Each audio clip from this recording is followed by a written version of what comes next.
According to the BBC, migrants fleeing persecution and violence in countries like Afghanistan and Syria often try to reach Europe by traveling through Turkey to Greece.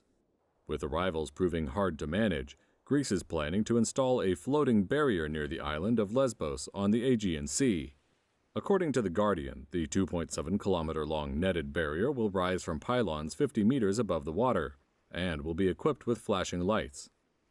The BBC reports that such barriers rising above sea level will make it difficult for small boats to pass and may present a problem for propeller-driven vessels.